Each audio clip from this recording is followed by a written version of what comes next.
Whoops.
Millions of people have experienced paranormal phenomena around the world. Are you okay? Oh my god! Sorry. Most are terrified from it. Jeez!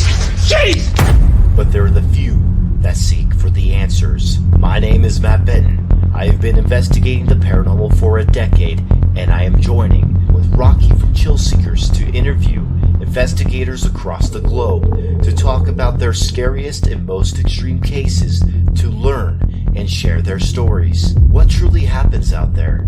And what is the best evidence they can provide to show the phenomena is truly real? Welcome to Devil's Hour Live.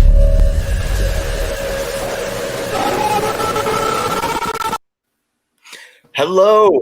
Welcome. Welcome. We have a very special guest today. We got everyone, the crew, Rocky and Dwayne. Again, unfortunately, I'm just kidding. Hey. Yeah, unfortunately, he hasn't been able to find someone else. So yeah, I got to be here this week. Hopefully the what do you call it? The applications will funnel through faster. So, You gotta share that on LinkedIn. Well, then I will send that to you right now. Just kidding. So, yeah, right now we have someone that has been in the paranormal field for quite a bit and also building a lot of things too. We have KD Stafford. Hello. Would you like to introduce How are yourself? y'all? I'm doing great. That's good. Just clear. Everybody understands y'all. And, yeah. But go a little bit in depth about yourself. What got you into the paranormal, and why are you involved in the paranormal field? Well, I wish I'm glad you asked it like that instead of like what was your first paranormal experience? I hate that question. What's your first paranormal experience? See, that was number 2 on the list, wasn't it? I knew it. And so, like, I've had several when I was a kid. So I don't know. Everything, I don't know about y'all, but everything is kind of hazy when you're a kid because I don't know. But it's funny I've always. Sorry. Yeah, go ahead. No, go ahead. I was going to say, it's funny that you say that because literally I feel the same way because I don't remember my first paranormal experience because I had them when I was a kid, like young. So I don't remember my first, but yeah, keep going. Sorry.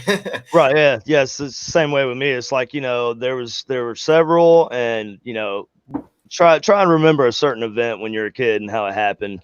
And obviously you're going to start filling in blanks. So, I hate that question, but, I've always been into weird stuff, just, general weirdness, ever since I was a kid. So I was reading books about UFOs and spontaneous human combustion and, just anything I could get my hands on, unsolved mysteries, just praying that there would be a UFO segment on that night, and not just murders. It's like, murder, UFO. Yes. Score. And, yeah, but that was about the best you could do back then, and but I read a lot. I'm from South Carolina, so there's not a lot to do out in Anderson County, South Carolina. But, but the local library surprisingly did have a book on demonology, and it was really creepy looking. I remember it was like something straight out of the movie Never Ending Story. You ever seen that? Where he gets the book and he hides in the attic, and the book's like, but the book's all crazy looking and like worn and leather and stuff, kind of like you would imagine the Necronomicon or something. Say that. Yeah. But anyway, so, I was always reading up on paranormal stuff. And then once I got out of high school and I started working at, I worked third shift at a place where I made film for shingles. And so, but the owner's dad had died there, and, and I had been listening to Coast to Coast AM for years at that point. So I knew about EVP recording and all that, I wasn't like, I'd never actually tried it. So, I figured I would. So I grabbed my old jam box and popped a cassette tape in, and recorded in the back warehouse, and I got coughing in the back warehouse, and I was the only person working third shift, and so that was the first time that I ever actually got something by seeking it out. And like I don't know, I feel like when you use equipment or something like that, some sort of tool, that's almost intensifies your intentions to communicate or to find something. Yes. So I think, yeah. Well, I wanted to say hello to everyone in this chat right now. There's a lot of people. Hello.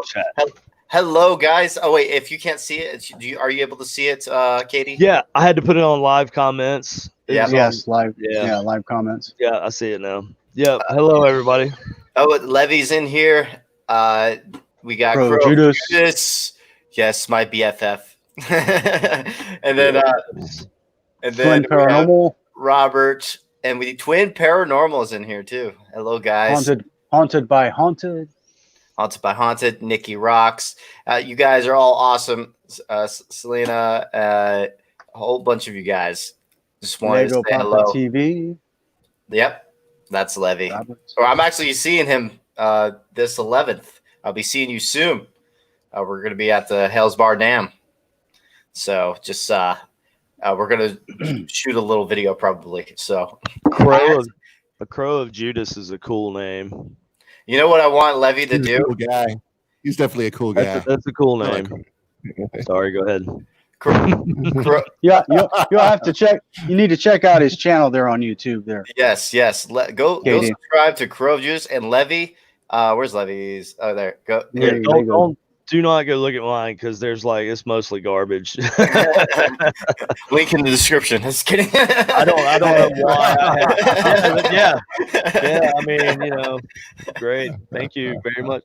No, KD, don't feel. It's like a golf score for me for YouTube. It's like the less people subscribe, the better.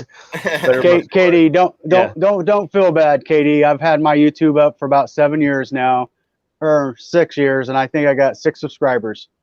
So you got 6, dude. I don't know how I ended up. I have 308. Last time I checked, it was 386 subscribers. I was like, wow. Unless YouTube does something stupid to you, like just recently, I lost 200 subscribers. Oh, I got 9. Oh, really? Okay. Oh, somehow. Yeah. I mean, I don't think they're actively watching my stuff. I don't know how that, I don't know. Do people just subscribe to just random videos they're watching and then, never watch another video of yours ever again? Well, there's a glitch going on with the YouTube Studio app. Or actually, I'm not the only one. Apparently, a lot of people that are YouTubers are having the same experience. But the YouTube Studio app just apparently went back 200 subscribers for me. And then for Lego Papa TV went like 500 subscribers. It's ridiculous. And then when we go on our YouTube channel, on regular YouTube channel, it says the right amount. So something's wrong with the Studio app. But yeah, it's weird. Come on, YouTube, fix your Google. Get your kid, Google. But it's working on regular YouTube right now. It's just the app seems like it's messing up. But go subscribe to these guys, Twin Paranormal. Go subscribe to them too. They're awesome guys. I'm actually going to be having them on soon. We're trying to confirm a date. I actually got I got this guy's mixed up with Twin Paranormal's date. And I was like, oh wait, no, we have the 11th. So that's not that day. It's the day after that. He said that we can do. Yeah, it was like I got confused and I had to go recheck. And so, yeah, basically maybe Twin Paranormal, maybe this coming up week. So next weekend. Maybe. He hasn't confirmed yet. But so let's get in depth with a little bit more. Oh, yeah, by the way, guys, I just wanted to give a little shout out to this. We just created more merch for everyone. So this is what it's looking like. Yeah, brand new merch. We got finally people have been asking, a couple of people are asking for Matt Tactical ones. So the Matt Tactical is out. And then we got the Paranormal Research Unit one. We got some funny ones, Let's Debunk Shit shirts. And then the new ones that I did today, Science Doesn't Care About Your Feelings shirt, which I think is hilarious. I love it. So then we have also the clothing brand for Rocky Haunted AF. So yeah, go if you guys want any of that. My moderators will show the links. So yep, just a little quick shout out to that. Now let's get back to KD. KD. Yes. Drum roll. Yes. I was sharing it to the Ghost of Morgan City fan page. Oh yeah. Cool. Yep. Cool. It's pretty big. Oh, cool. Awesome. Group of cool people there. Yeah, we're going over actually the evidence I chose is actually from the show. So I saw that. Yeah, I'm sorry. I was I didn't know what you wanted to talk about because some people only care about the show and some people realize that I'm a person outside of the 4 episodes I was in, that I have Supernatural Inc. and we do cool stuff too. But anyway, go ahead. We can talk about Morgan City. The apparition thing's great. No, the apparition thing's great. No, if that's what the well, we're gonna get into that a little bit later, but I want to get involved with you first. Let's get involved. Let's pick your brain a little bit. So I know that you are designing your own spirit boxes and stuff like that, and they call you the paranormal scientist or the mad scientist or something like that. I'm not a scientist. I'm not. I'm not a degreed scientist. I would say I'm a science enthusiast. Me too. I didn't give myself that name. My friend and mentor, kind of in the paranormal field, like as far as how to handle yourself. Politically and like just everything, like this guy taught me about waivers like initially, so like he's like my paranormal godfather of sorts. Anyway, so what was that? Oh, sorry, that was my phone. Let me silence it. Mute. Yeah, my ADD just went. Yeah, I do that too. Like that. What? We got a Twitch person. Yes, I'm bad. Oh, Twitch. That's surprising because we don't get those that much. Get a Twitch account, dude. Just made a Twitch account. Yes, it's called Devil's Hour Live. If you guys want to go follow it. I don't even remember what I called mine. Oh yeah, she's actually in all streams. Perfect. Oh, awesome. She is like stream goddess or something like that, right? New nickname for omnipotent. New nickname for stream goddess. Stream goddess. We need to get her a shirt. Yeah. Stream goddess. So yeah, like what go into some of the stuff that you built and some of your favorites. Yeah, so I like a lot of people approach paranormal investigation or research or whatever with like a need to prove things to science or whatever. So a lot of people don't like the more metaphysical side of things, or at a minimum they're very skeptical. And I understand. I have I'm anybody who knows me personally knows that I'm a very skeptical person. I will generally argue everything down. I mean, it's really got to be something that I just can't explain, or it's just so super valid and relative that. But the thing with me is I'm not trying to prove anything to science. I'm just trying, if I video it and I upload it to YouTube or I do it on the Ghost Morgan City, it's just because I wanted to share the experience. It's not because I'm trying to prove things to science. So that being said, I don't like a lot of data logging things. I've built some data logging stuff. The EDI is a good thing for that if that's what you're into. It's my favorite.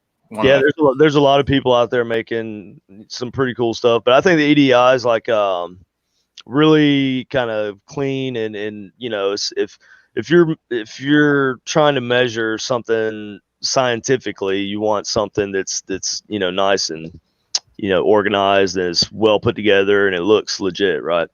Yeah, actually, I just added something to the EDI recently. I added a voice recorder right next to it, so I literally put Velcro attached to it, and then I click the record button at the exact same time on both.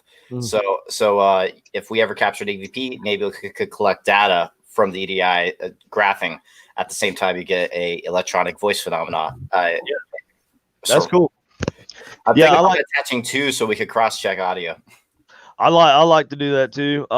I will use I'll like with my little Zoom recorder. I'll record with the onboard mic, the internal mic, built-in mic or whatever, and then I'll also record on the other channel with a Routeve mic or a diode mic. And I've gotten some really interesting stuff like that. And but if you record it in two different channels, you can overlay it over each other and listen to it like that and look at it like that, or you can listen to either or channel. And I think that's pretty interesting because then you can isolate responses and make sure it definitely wasn't, something ambient in the onboard mic. So here's anyway, sorry, I ramble about stuff like EVP recording is really cool to me. So have you ever heard of the RSVPR setup? RSVPR. No, I don't think Okay, so. so Not basically, necessarily put that way. so this is actually a very good idea to validate EVP phenomena. You have a 4-channel recorder or 6-channel, whatever, 4-channel recorder, and you have it connected to a shotgun mic, which is more susceptible to EMF than the stereo mic on a recorder. It has more interference, and some people believe that EVPs are associated with EMF sometimes. So if you have an EVP that's captured on the shotgun mic but not the stereo mic, because both recordings are going straight to the same SD card, and you could cross check if you get audio manipulation with the shotgun mic but not with the stereo mic. You just validated an EVP because it's literally right next to each other, and you're capturing an audio that's not in one. And I mean, I know about that method for recording. I kind of do that, but I don't do it with the camera and the shotgun mic or what. I use just 2 recorders. I'll set them down side by side and then I'll bump them against. I'll clap, and time it right there with the clap, and then I think it's better when it goes to the same SD card though, because then you can't say, oh, they're both like that. I can do that though. I can run them through a mixer. I mean, I have a little. Oh, that's true. That's true. A little stupid, crazy looking little amp thing that's got like all kinds of little boxes and crazy stuff all over it. It's not a portal. It is not a portal. It is not a portal. I also added a Magjack 95 sensor. You know what the Magjack 95 sensor is? I do not know what that is. No. So a Magjack 95 sensor is basically it records audio of EMF, and it's all recording into the task. You can use a Task MDR40 or Zoom, and I use the Zoom H4n Pro. And so basically, it's all recording into the same SD card, even with the EMF also. So it collects a lot of data. A contact mic. Yes. And so you're using a lot of adapters. I'm actually probably going to make a video on it. So I like EMF recording. It's really cool. I mean, because obviously it's another way you can detect, or I mean, you can experience EMF aside from just seeing numbers go up on a scale or lights light up on a scale of 1 to 10 or whatever. It's cool to be able to hear that change, that fluctuation, because and here's another interesting thing to go along with that. The EMF and recording is EMF would be. I would think that the interesting anomalies would come from like a fluctuation or a change in the magnetic field direction. You know what I'm saying? Not necessarily strength, because strength can be changed by like, power running somewhere by, or, a thermostat kicked on a couple doors down and you catch a hum, just from everywhere. So I think it would be more interesting, if it was, something like that, but where you could record both.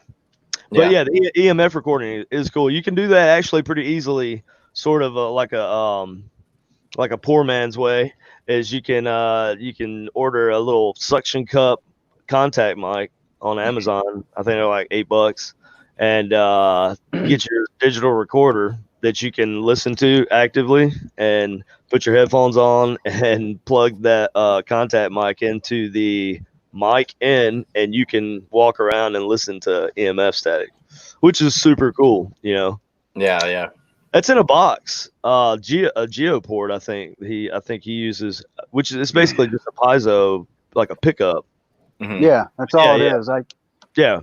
I actually think I have one right here. Right. Yeah, I've got. I love pickups, man. I like the idea of it, like, well, ghost boxes, obviously, ITC is obviously my choice of things. Your forte. yeah, it's my that's what I specialize in. I guess if I had to say I specialized in anything paranormal, it would be. I have one, but Rocky. That's what Rocky specializes in too. Is his ITC stuff. Yeah, man, it's cool, man. I mean, I was skeptical at first, and I got some stuff that you just can't really ignore. That the odds of capturing a specific response that you request immediately. I had this idea. I used the cassette deck that you have that goes in your cassette player, like your car audio that you used to plug your MP3 player into, that little magnetic sensor. It's in the cassette. Yeah. I used that and plugged it into a microphone audio. Yeah, man. Got some strange anomalies on the audio. Dude, the weirder you can make the pickup end that goes into the mic, the weirder you can make that configuration. Usually, like, the stranger the results are going to be. Mm-hmm. So, what do you need? I'm sorry, my wife just walked in. I'm doing. Say, hey, babe. You're fine. You're fine. It's fine. Batteries. She was dropping me off batteries because I go through No problem. and hairspray. I use a lot of hairspray too. Batteries Tell are. Dwayne, tell Katie Dwayne and Tanya said hi. Aquanet. Oh, hey, Katie. Dwayne and Tanya said hi. You remember them from? Oh, yeah, she remembers y'all. Yes, tell them I said hello. I hope they're doing well. I think they can hear you. Can y'all hear? Yeah, we heard it. Yeah, Yeah, she they- here. Awesome. So I got a big old mouth. Yeah. Hey, Yeah. See, I use a lot of hairspray. Sponsor me, Aquanet. Well, hold on. I'm just going through all these comments over here. Any questions that anyone has for I always KD? forget about those. Sorry. Yeah, any questions to KD or I guess one of us? But you already see us. Andrea has a in the great KD. question. Let me see if I can find that. what? I said Andrea had a great question. Oh, sorry. Go ahead. I was seeing what Andrea had a question. Let me see where it's at. Yeah, I'm watching like the conversations going on over here in the chat now. I wasn't reading it before now. They're just like, so how's work, bro? It's like, Yeah, they're all just, like chatting amongst each other. Andrea Thompson, I got a question. Who can I call for ghost problems? I'm getting pushed and my daughter is getting pushed too. I've been trying to find someone to help and I'm being beaten up by one in my sleep. Where are you located? Like what city and state? right, because there's like a connection connection organizations that will like hook you up with the team, a local team. But you know, that could be a good thing or a bad thing. Usually you can Google it. PA. And yes, we are going to be seeing it. We're just trying to get to know KD. Oh, are we gonna see a new Ghost of Morgan City? Oh, new Ghost. Oh, so you mean a new season? New show. I mean, that's the way. Oh, it's after dark. Hey, what's up, y'all? See, now y'all asking loaded questions. Y'all, you know better than that.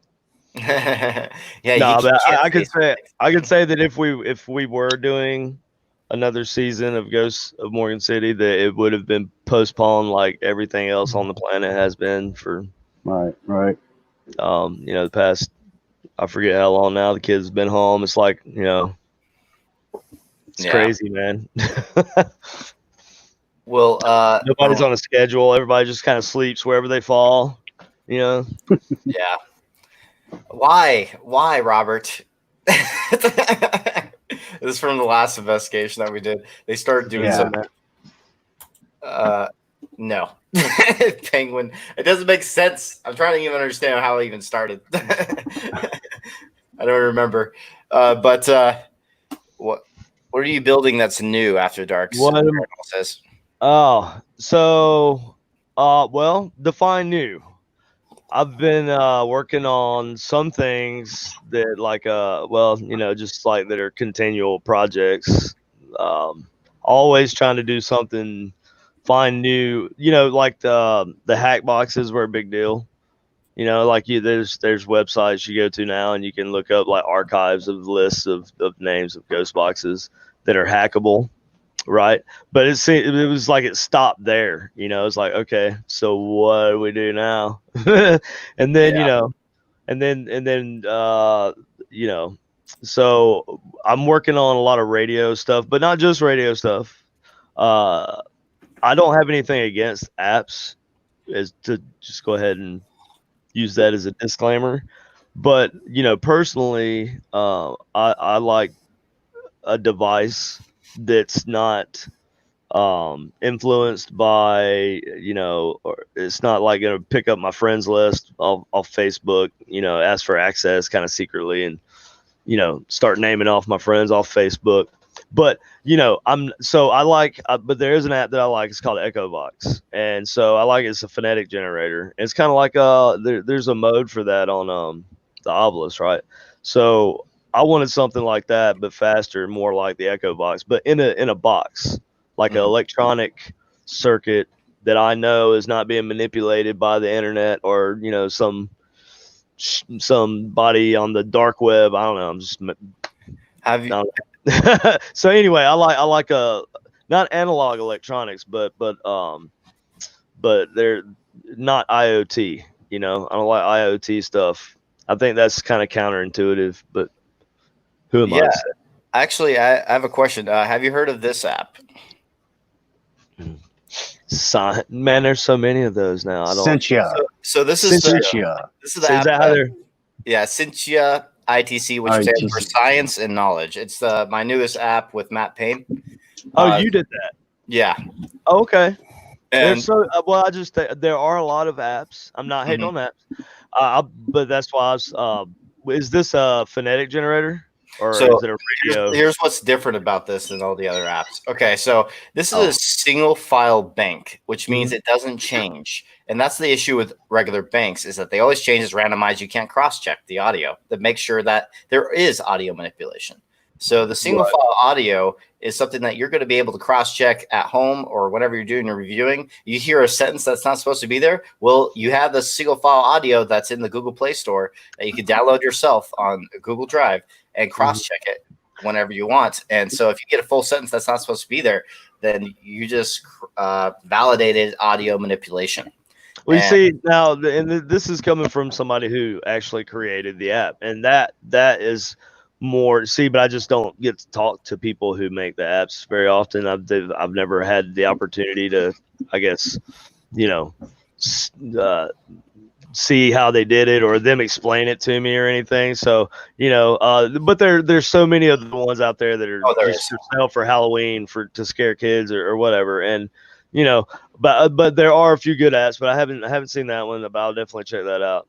And then there's like also for there's frequencies that I loved using. For the first time we used it at the Monroe House recently. The frequencies is fun. It's interesting. So I have it to 20 hertz to 20 kilohertz frequencies for the full range for the hearing test, basically, but using in a big speaker. It's and yes, it does affect animals. Oh yeah, definitely.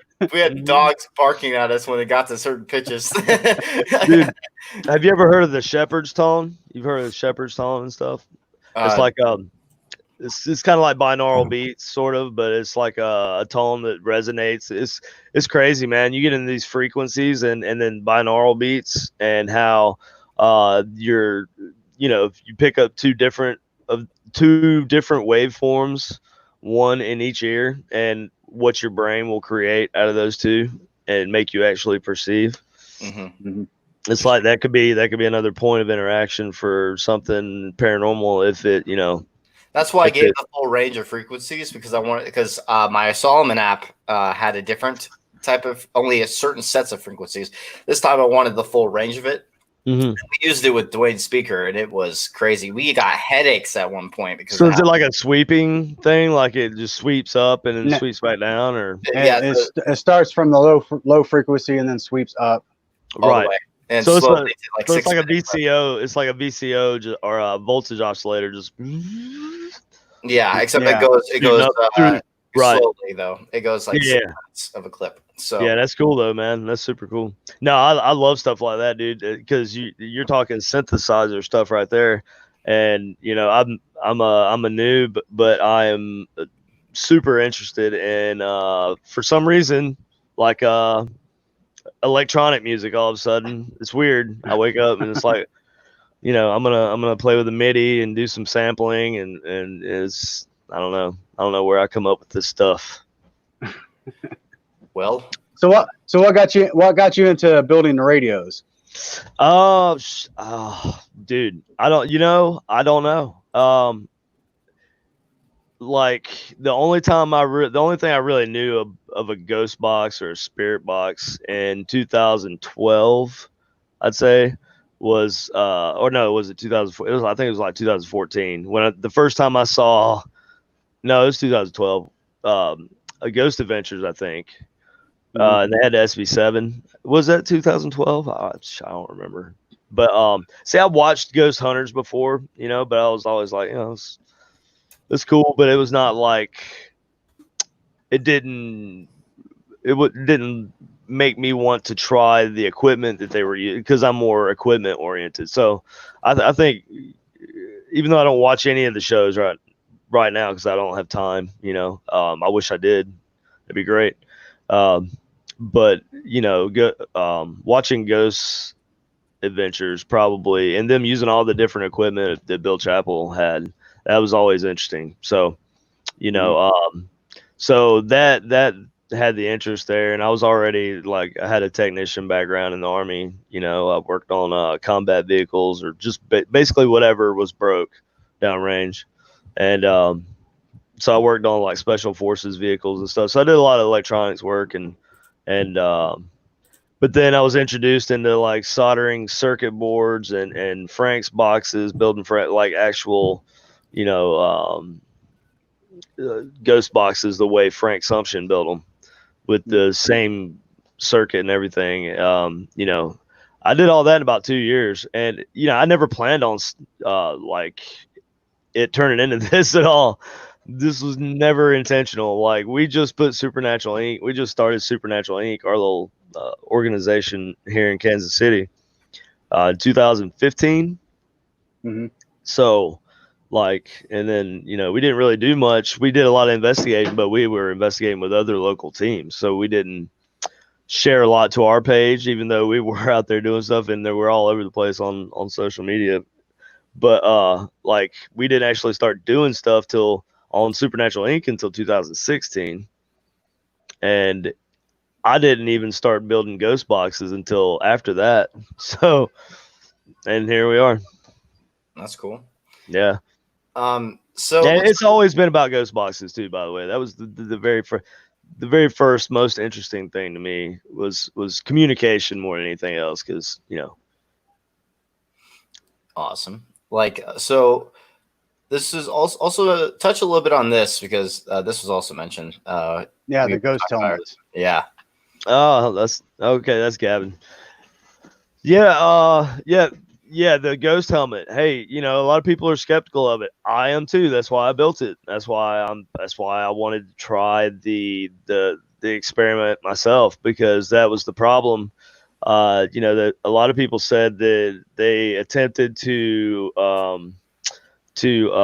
replicate Dr. Michael Persinger's experiment with the God helmet, and they said that they never got anything close to the same results. But maybe they weren't doing it right, because there were other organizations that did get results. And I mean, it does have a noticeable effect, regardless of what it's actually doing to you. That's up for debate, but I think it's definitely had more interesting results in places that are known to be haunted than places that are not known to be haunted, if that makes sense. Okay. Yeah. And I'm just saying, just based on just people's experiences. I don't even count my experiences when I'm talking about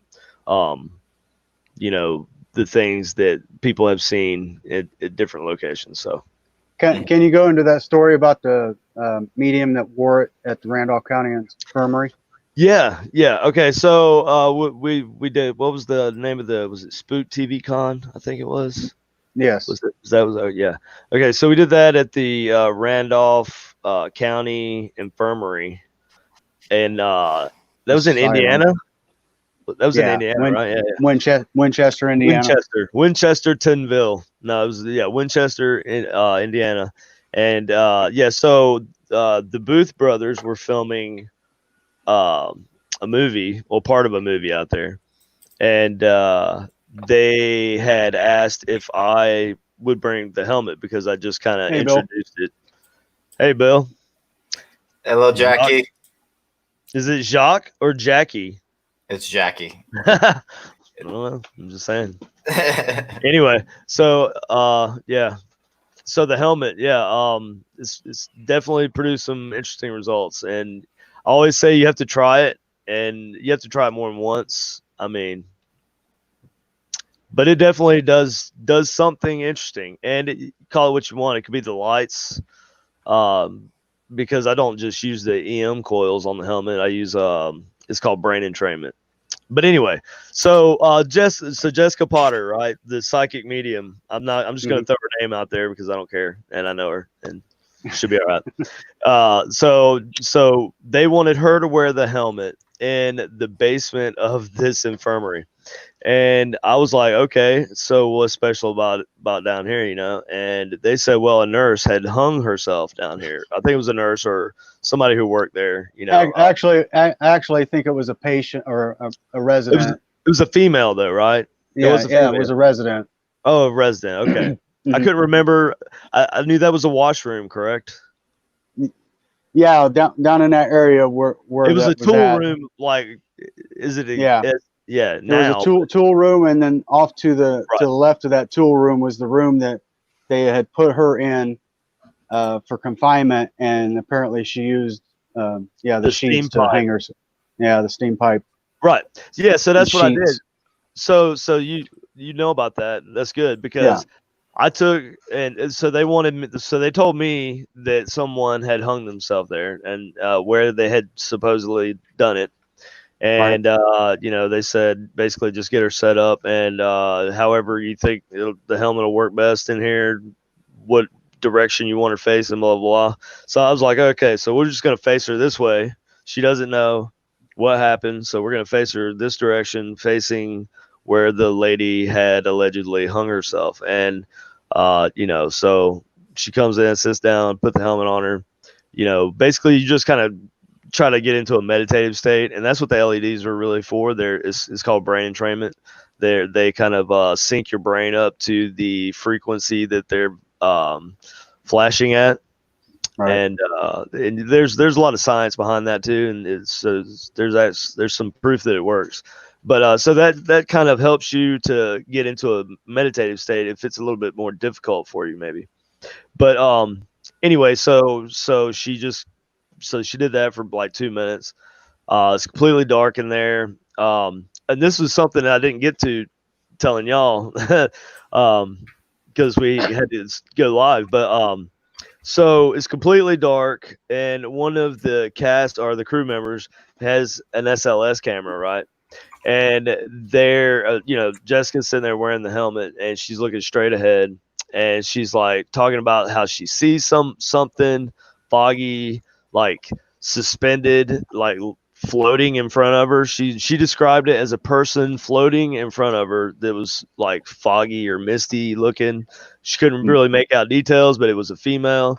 And as she's saying this stuff, the crew member walks around and kind of shoots the Kinect camera in her general point of view. She's looking, and there's a stick figure, and you can say what you want about SLS cameras and Kinect cameras, but he'd been running that Kinect camera in that room the entire time, and it hadn't mapped anything. You know, there was nothing in there that was glitching it to that point until she starts seeing this,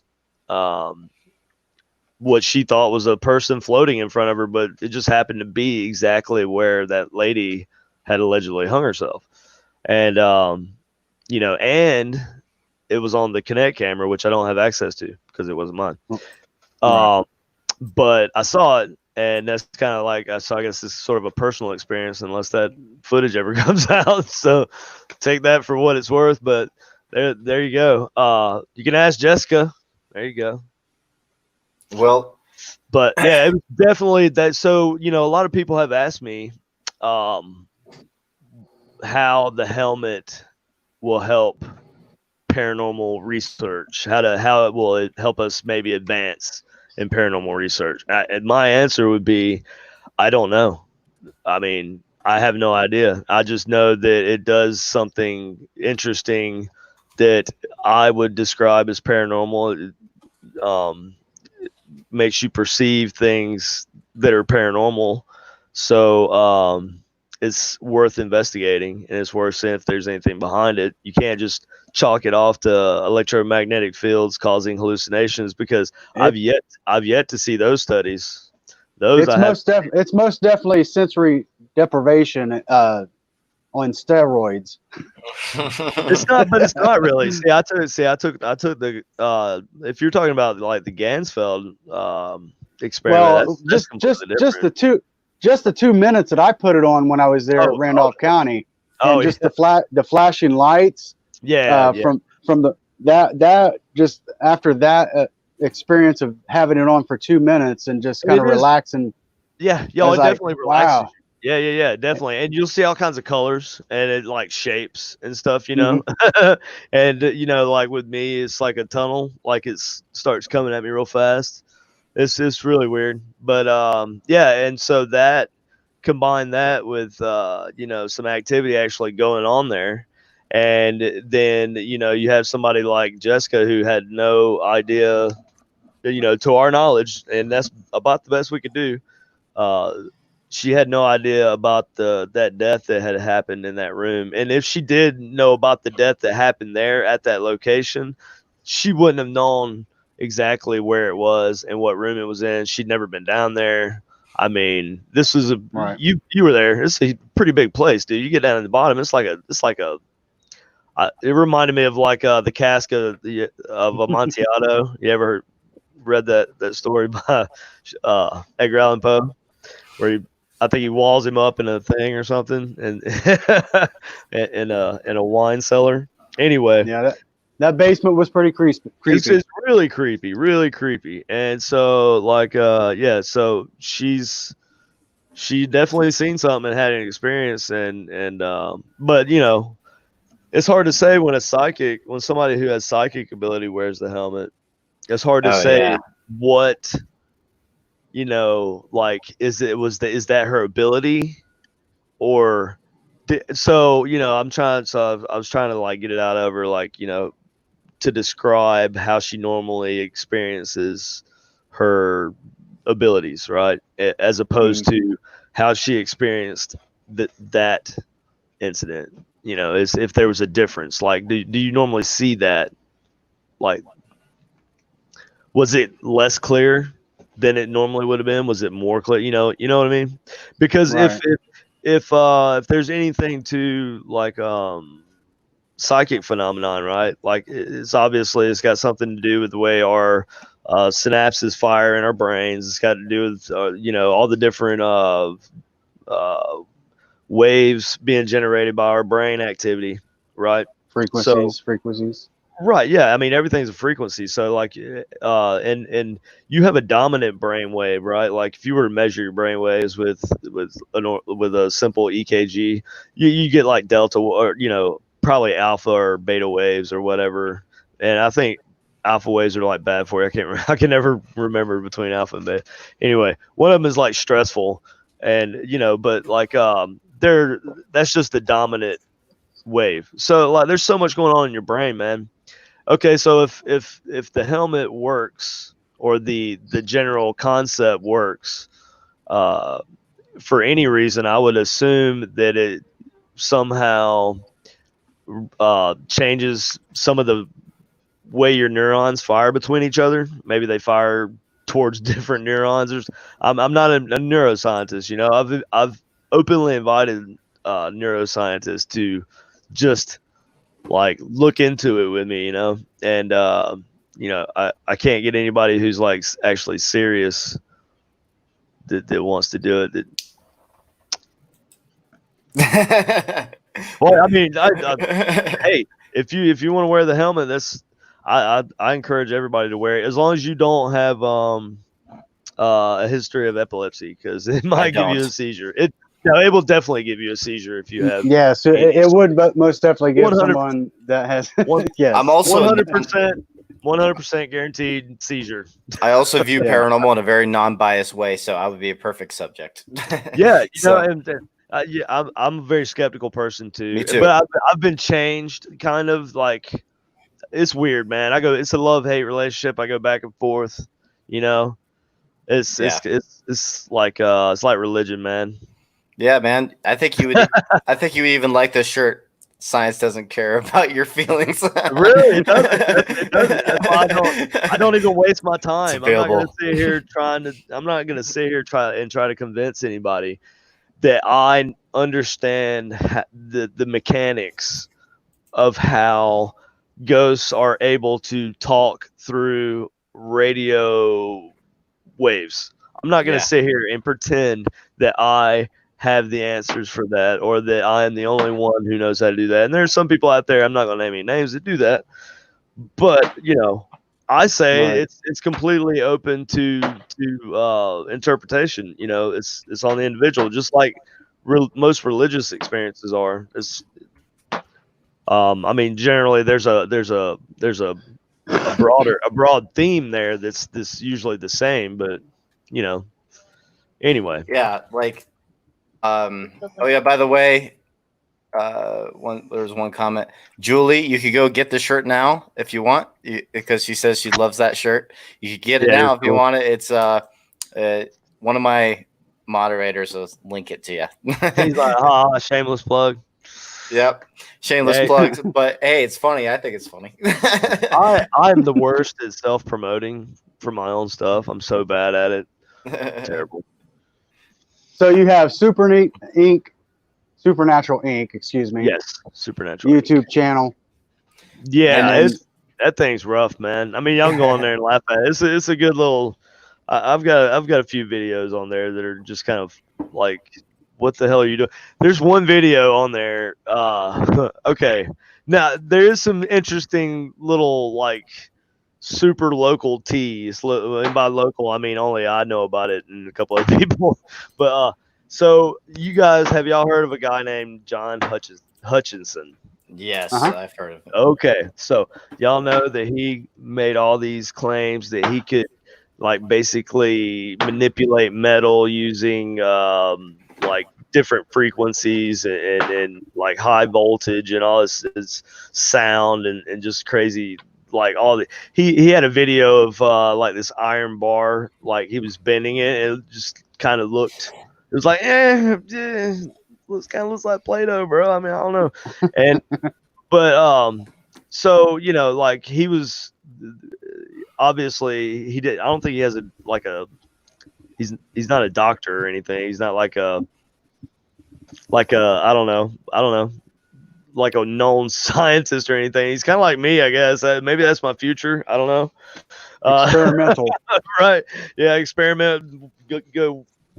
You know, one experiment too far. Anyway, this guy. So I always thought he was interesting, right? And his claims were interesting. And I saw this one video where he was, where he claimed he was conducting high voltage electricity through a quartz crystal, but it just shows you like a super close up view of it, and you can't really see what's happening. And it's like you can't see what he's using to do it, like the whole process. And so I was interested in that. And, you know, because quartz has a lot of meaning to people, you know, for the metaphysical reasons or whatever. And but also we use it like in every single piece of electronics we have. I mean, it's man-made quartz. It's quartz wafers that are made to do a certain thing, though. And it definitely, you know, like they actually generate electricity from friction or heat or pressure. So it's very interesting, right? Yeah. And so anyway, well, I was talking about quartz crystals. Oh God, I derailed. Oh man. Well, Totally derailed. I derailed, man. oh man. Well, I'm pretty sure people do want to see, unless you keep going. Quartz Crystals. Okay. Yes. Well, I was I'm just gonna say I was just trying to get back around to the point that quartz is a very interesting thing, and so I was just videoing myself shooting 15,000 volts across a piece of quartz. And I don't know why in the world everybody found it so interesting, but it's had like over 40,000 views, and none of my videos have that many views, right? Like yeah, it's ridiculous. I don't have any, like, most of my videos only have like at the most a couple thousand. Most of them are less than 100. Like it's bad. It suffers. but for some reason, like, but there's a lot of people who are like, oh yeah, dude, I love it, keep trying. And there's a lot of people that are like, dude, you're an idiot. Quartz is not going to conduct electricity. It's an insulator. And I'm like, I know that, right? They taught us that in school, and I know that. But just I'm just trying to do it just to do it, and just see myself what happens, and to see if I can produce this same effect or whatever. So anyway, John Hutchison comes up and likes my video one day. I'm like, wow, that's weird. But so I went and looked at his channel, because I didn't even think about looking at his own channel. And I'm not, judging or anything, but I was instantly greeted with him dressed as a woman, and he's like prancing around and doing some like just, I don't know if he's joking or if it was like a skit or something, but like. And then in the comment section, it was like, John Hutchison has completely lost his mind and all this. And so it was weird. And then like, and that was like 2 years ago, right? And then recently, like 2 months ago, I got a notification that somebody left a message on that video again. And it was actually a link from Baroness Joanna Hutchinson or something like that. It was weird. And it was a link, and I clicked on the link, and it was a video that he just uploaded, like doing a lot of just inappropriate mouth action into the camera, man. Like, I don't even want to link it just because it's just so like, whoa. But like, I don't know, like it's a weird situation, dude. Isn't that your favorite content, Katie? Just kidding. It's so weird. It's so weird, man. You can trust me. Trust me. If you can find some really weird stuff on YouTube. Dude, but this guy's like targeted me though directly, like with this weird video, and it had to be like he just uploaded it. Why would he? Like he knew. It's like I've never been targeted by someone who, like, Yeah. Well, guys, do you want to? Yeah. Interesting. Yes. Very interesting. Do you guys want to show the evidence that you actually talk a little bit about Morgan City a little bit, and also what's leading up to what we're about to show, if you want to? Okay, well, if you're talking about the episode where they got the apparition at the plantation, yeah. I was actually not there for that episode. I don't have a lot of insight into that one. Okay. So I mean, I can say that I would generally I'm always usually skeptical of hold on, I can hear myself. Yeah. On, I hear you too. Something like that. There we go. Okay. Can you hear me? Yeah, I hear you. So, give from your point of view. Yeah, I hear you. Do you hear me? What is going on here, man? Do you actually open something? Yeah. Okay. Got it. Okay. Right. Anyway. So, yeah, I was actually wondering, from your working with the guys, you think that this was legitimate, that they didn't hoax or fake anything? That's what I was going to say. So just knowing that Ben, seeing his reaction, because I didn't see any of that for the first time until it aired. So, because I was there for episode 7 and 8. Well, I was there for 1, 5, 7, and 8, and I can't remember. I think that was episode 4, and so I didn't even know that had happened, and they weren't allowed to tell me like what had happened while I was away.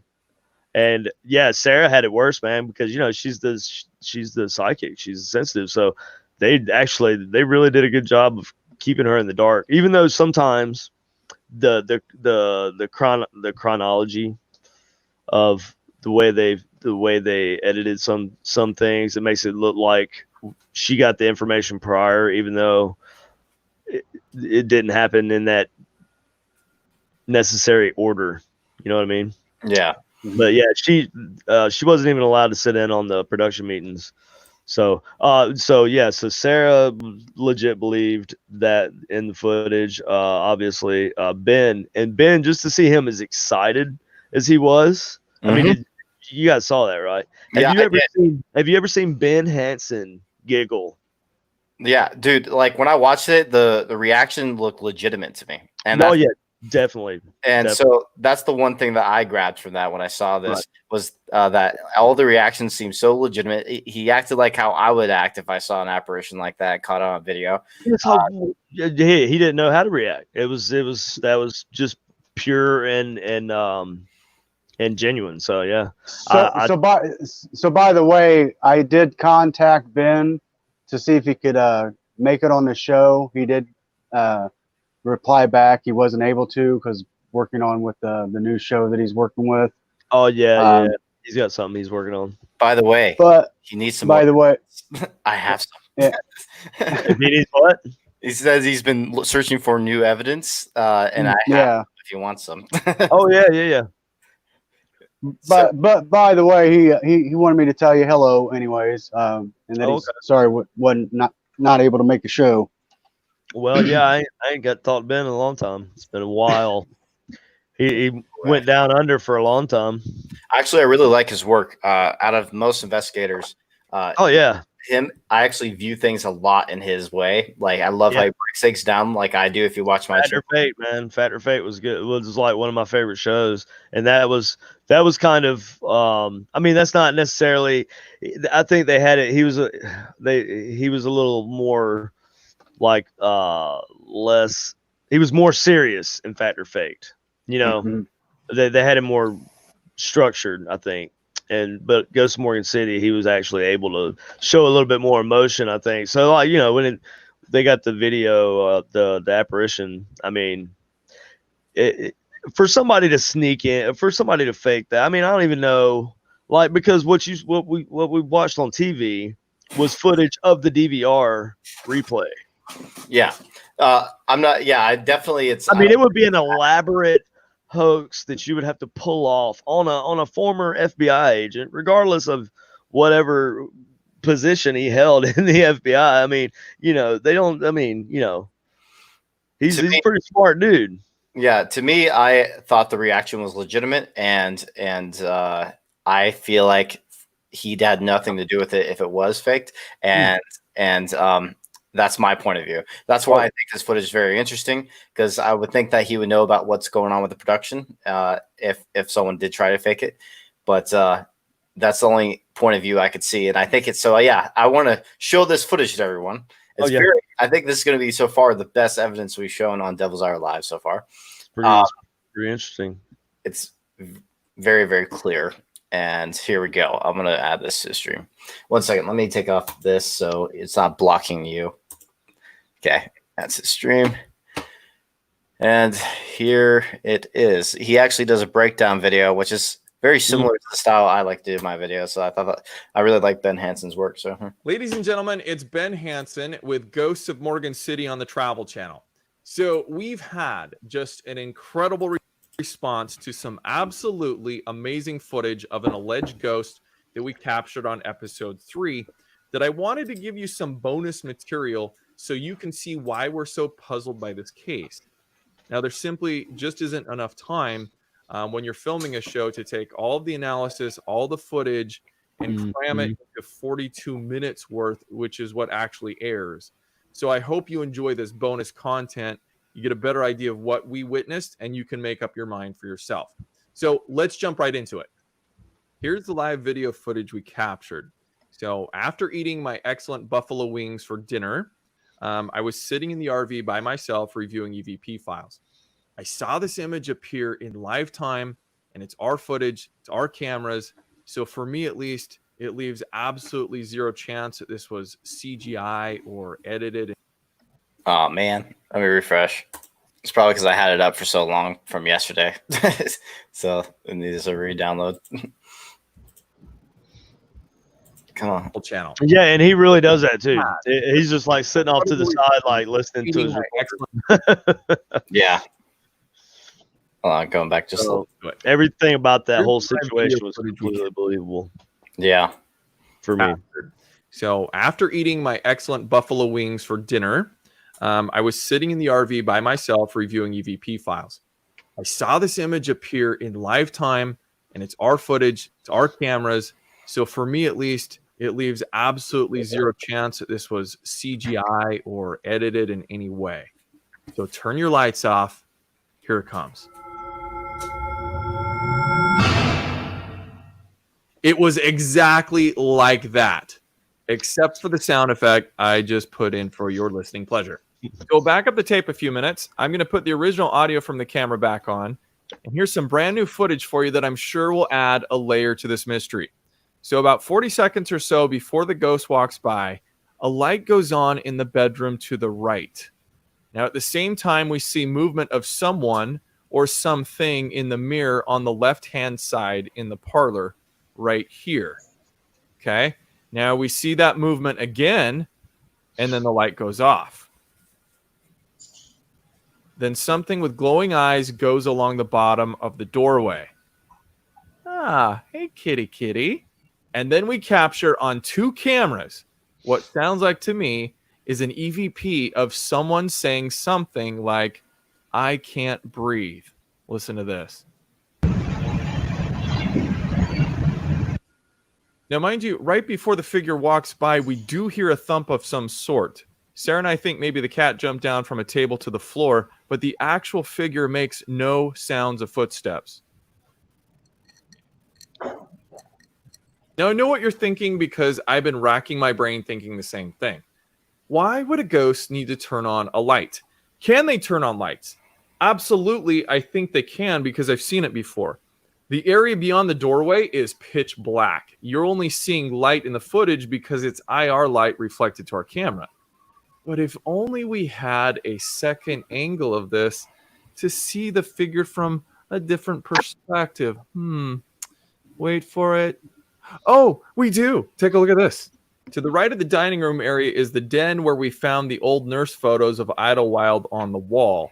We set up camera number 2 in the corner, and it faces the dining room through the doorway in the far left. Camera number 2, I love you.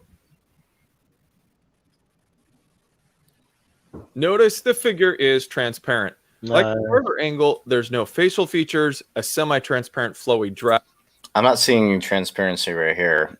I'm still seeing. I think he's talking about like semi-transparency because if you look at the like what is that, the bottom of the table or skirt or whatever that is on the table.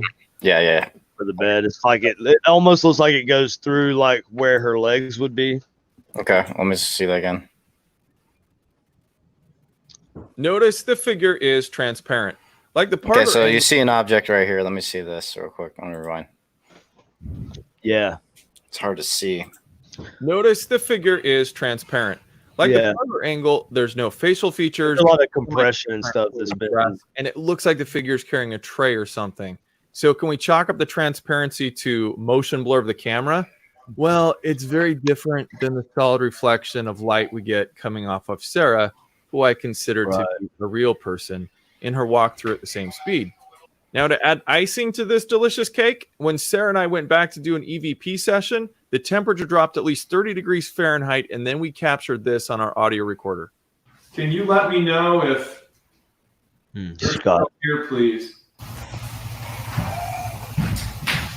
I'll take that as a moan in the affirmative. So in summary, here's what we did after filming. I went back to the house and figured out how this reflection worked. Using this new thing called science, I found that the mirror on the left captured just a sliver of the reflection of the mirror straight ahead, which in turn captured the movement of the figure in the bedroom on the far right. Mirrors, man. Full on double mirror reflection all the way. Very beautiful and rare, might I add. I also had Sarah do another test where I matched up the camera perspective to the original. Since there were no height stickers like you would find in the doorway at a 7-Eleven, I had to measure how tall the figure was in comparison to some known objects, like the picture frame in the background. My best estimate is that the figure was 5 foot 2 inches. So I'm absolutely perplexed. I'm befuddled. I mean, if this was a live person, who would it be? We had the whole family clear out of the home. There wasn't anyone else who knew we were filming that night. The rest of the crew was still having dinner on the other side of the property. So the question is, if it's not an apparition, who walks barefoot in the pitch black wearing a semi-transparent gown-looking thing without a face?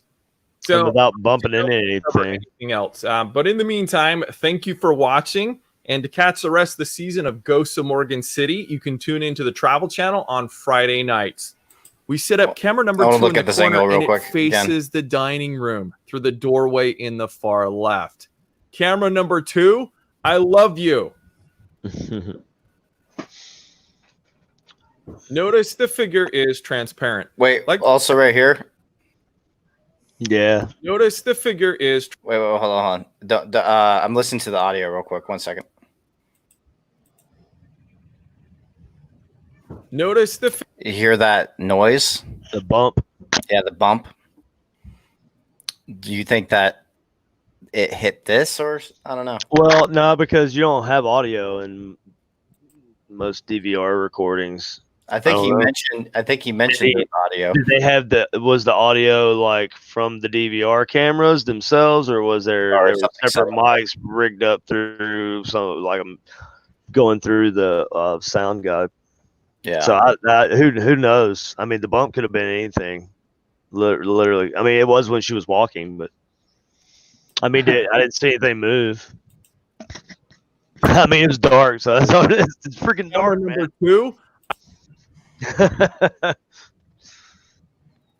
Notice the figure. That sounded like a door shut to me. It sounded like a door shut. It sounded like a squeak, and then a door shut.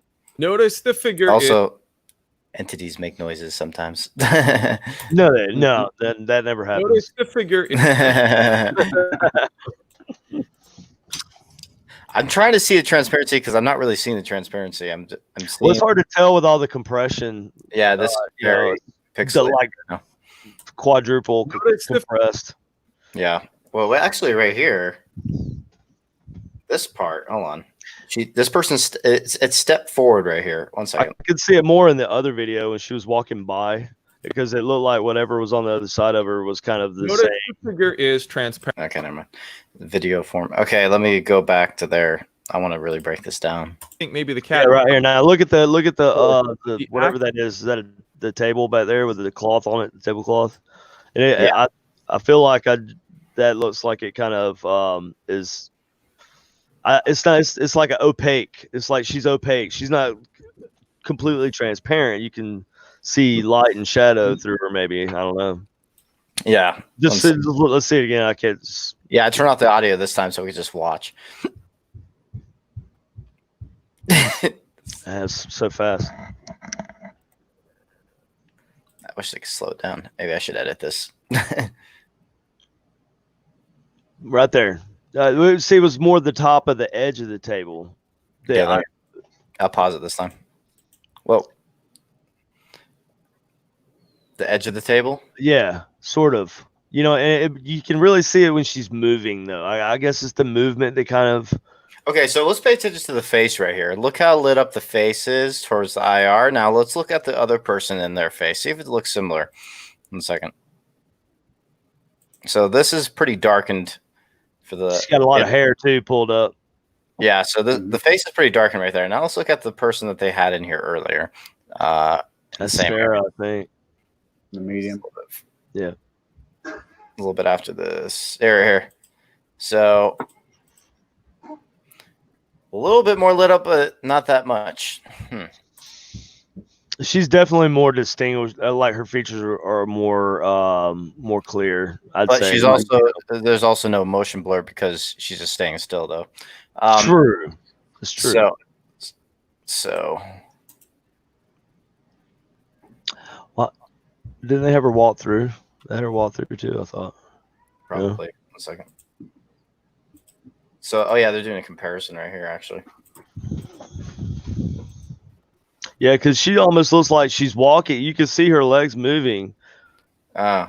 But there's no shoulder movement. You know, like Sarah is kind of got like a bob in her step. Actually, but this lady's.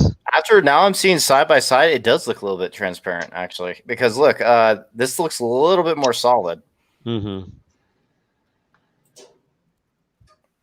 Yeah, right there, right. Yeah. And then now look at her; she's not solid. Like right after this, she looks way more solid than this footage. Yeah, and I'm looking at lighter colors when I make this distinction. I know I'm not looking at the black; I'm looking at the white, and it still looks a little bit more solid than that footage. Huh?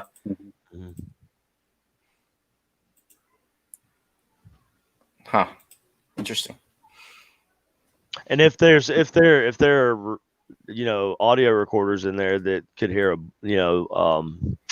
something as sensitive as like a light switch in the next room, right? Mm-hmm. Like you would hear somebody walking through a house, like that place. You can't tell me it doesn't creak. Oh yeah, older building creaking. Yeah, I've never been in a historic house that didn't creak as you walk through it. And it also was carrying something. It looked like.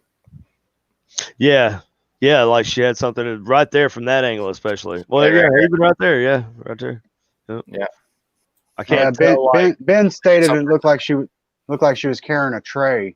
Yeah, a tray. Yeah, maybe, but she's carrying a little high though. I don't know. It's kind of weird. Yeah, interesting. Very interesting footage. I mean, maybe that's like the proper tray carrying etiquette. You must carry your tray up shoulder height. I do think it's weird, like that. It definitely doesn't look like her. What production crew has a dress on? When I was on Discovery Channel, you would notice that. I've never seen anyone with a dress. Somebody would notice that. Everybody's just dressed normally. There's nobody walking around in a what appears to be some sort of weird cult gown. So the only, I mean, and I am noticing a little bit of solidness difference, but then again, it's like a haziness around the edges, like it almost looks like her face isn't there, like where her skin should be. I think the reasoning why is because right now this is more zoomed than that might be. Because it's more pixelation involved when more you zoom in. But so basically, like right here, it's going to zoom out a little bit for the girl, zoomed out, so that could be a problem. But here, look, let me see that over here. You're going to see it. No, I can see Sarah's jawline and stuff, though. You can't see any of that. Yeah, I don't know. It's very interesting. I definitely don't think if it was fixed, I definitely don't believe Ben Hansen. No, he wouldn't, because I've heard him personally tell somebody who was working on the set that because he had got suspicious of somebody for something, and he said that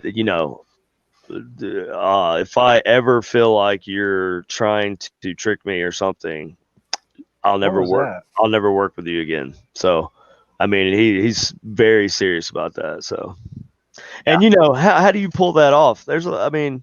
Just by body language of here. Let me show that footage for everyone. Just have a reference point here. So I want to show that footage. Yeah, of him actually seeing it for the first time. Because this was what I found really good. Yeah, that convinced me. City. This is why I don't think it's acting. Morgan City apparition. Oops. Okay. I think it was maybe this one. CGI or edited in any way. So turn your lights off. No, this same type of video. This one has it, but it's the screen. Let me show you what we freaking captured once right here. Okay. See how he's like, let me show you a freaking cat. Look at Like, it. Body language right now. He's like oh, yeah. hyperventilating right now. He's so excited. He's so excited. Yeah. Yeah. Let me show you what we freaking captured once right here. Okay. Right about here. Look at his breathing. I mean, you just see his I don't know, man. I've watched every episode of Fact or Faked. I never saw him get quite that excited. So I'm just gonna say that seems genuine to me. Yeah, it seems genuine to me too. The reaction from them seems very legitimate to me. But yeah, I want to show that too. So because I felt like by their body, it's very important, very important. Yeah, by their body language to me that seemed legit. So yeah, definitely, yeah. It says a lot about somebody, just his posture. Like he was obviously not like being defensive. He wasn't He wasn't in a defensive. He was kind of, just leaned into it and focused on it, and yeah, it's definitely very telling to see him see it or show it to everybody for the first time. Yeah. Everybody thought that I was there because, like, in that episode, like when they're looking at it for the first time, the camera pans around, and one of the producers just has some of the same traits as me. We don't look alike. He's got like red hair. Well, I don't really have red hair. It's like blonde, but like we have freckles. So everybody's like, "Man, I seen you in the Ghost Coach." I'm like, "Dude, I was not there for that episode. I promise you, 100%." I'm pretty sure I know which ones I was on. But yeah. that's definitely hey, I just want to say this, Crow Judas. It is a lot about luck, and also when Lego Papa TV caught his apparition, was that the first time where he was there and caught one? I don't know if it was his first time there or not, but it's just about luck. A lot of it. Yeah, I mean it really is. At the end of the day, I mean,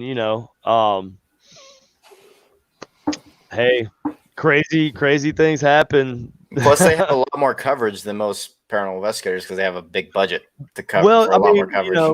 And if you want to actually take into account that it was actual, everything was linked up together. It was like there was an underlying issue in the town, and these things were like reacting to people looking into the situation. Yeah. So I mean, it was like the whole thing was like a legit journey, kind of through the whole. Man, they're shooting fireworks outside again. Yeah, man, yeah. I love those things. Yeah, that was so great. I find it very interesting, and his reaction seemed legitimate to me. And oh yeah, definitely. And out of all of them too, and it's something you don't expect. Also in a gown and everything, it would either have to be either two things. One, it was faked by someone without him knowing, which I don't think like an extra. Yeah, kind of extra that was pre-planned by another production person that didn't tell him. Or hired them locally. Yeah, had them dress up, snuck them past everybody. Right, nobody questioned who this person was on set that they'd never seen before. Yeah, so that's either that or because I really don't think by his reaction, I really don't think he knew about it. And so I think it's very possible. No, because you're not allowed to have just anybody walking around where you're filming. I mean, they don't let just people just they didn't randomly walk through. Yeah, when we were on production, everything was pre-planned. This was a reality show too. It wasn't just a scripted show. Everything was pre-planned. Even the talent is what they call them. The talent. Yeah, that's what they call you. Yeah, the talents aren't informed this stuff for a lot of we did add plausible deniability. Yeah, we did add I was part of the part where they added water to make a water slide and the cave system. I was part of this TV show called Darkness, and basically they also would add snakes and everything like that. That's pre-added, but everything that the cast went through was legitimate. They actually stayed in there for 5 days, like they said they did in the show, and the cave system by themselves. And then we switched out camera crews. It's like naked and afraid, man. Yeah. So there's legitimacy to the show. It's just the only thing that was added was like, was the mudslide and the snakes. Yeah. Those little extra things. You gotta have some action in there somewhere, man, or people are gonna, go watch Ancient Aliens. Yeah. Snakes in the cave. Could it be aliens? Hopefully they didn't do anything like that. But I don't know. I wasn't there, and so I'm just saying that I think his reaction is legitimate, though. No, yeah, definitely, and just knowing Ben as well as I do, I just don't see him flat out lying and then embellishing the lie even further. I mean, if it was something that I feel like if it was something that he didn't think was legit, he wouldn't have went out of his way to do a separate explanation breakdown video of the footage, after the fact. So yes. That also says a lot, because you don't see that very often. Most times they just kind of like, hey, we had this happen, replay a couple times over and over, let you hear it again 3 or 4 times, and then they don't really revisit it at all. Yeah. How many days do they stay at the locations? Yeah. Right. Yeah. Or actually try and do different. Yeah. Experiment with different things to see if it could have been something else. Or maybe it wasn't a hoax. It could have been just like, I don't know, car light going down the road. Weird stuff happens. Right. And so like you try everything but you can't show everything you try, unfortunately. So it makes it look like, he had Sarah walk through there and that was it. If you were actually there, you would know that he just does not let things go like that, man. It's not going to just go down that way. Yeah, I agree. I had a gut feeling with that, it was a legitimate reaction. I don't feel like he was the type. It's because him being an FBI agent and everything, I don't think that he'd be the type that would do credibility, man. It's credibility. You can't, if you have credibility, FBI agent is considered a credible witness. Yeah, that's why the Warrens always brought like police officers with them to experience it themselves. Yeah, they sure can try you and sentence you to death. Sure can sentence you to death. Yeah, well, oh my God. Oh, you mean like in a situation like if a cop witnessed something, has a lot more leverage. Yes, like in a trial or something. In a trial, like that, Yes, that's what I was trying to say, but the word just did not want to.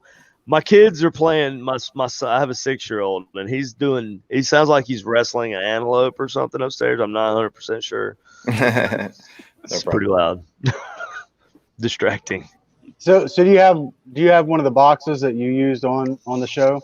That box has been retired. That thing was a nightmare for me because it was just so like I tried to put too much stuff into it. But what that became the ink box. That's the retro boom box thing. The box I used on the show was the Necrocom, and that was actually like the last Necrocom I ever made. That's what I called it. Yeah, I did find it hard to see the transparency though, but and also I noticed that the quality is solidness probably changed because they did zoom in more at those shots. So I was having a hard time seeing the transparency, but the rest of it I thought was interesting. Yeah, I never like to make too much of a solid decision on YouTube videos or whatever because the compression is always different, and when you zoom in, it's not actual physical zoom; it's a digital zoom. It's exactly cropping out a tiny bit of that picture and then blowing it up.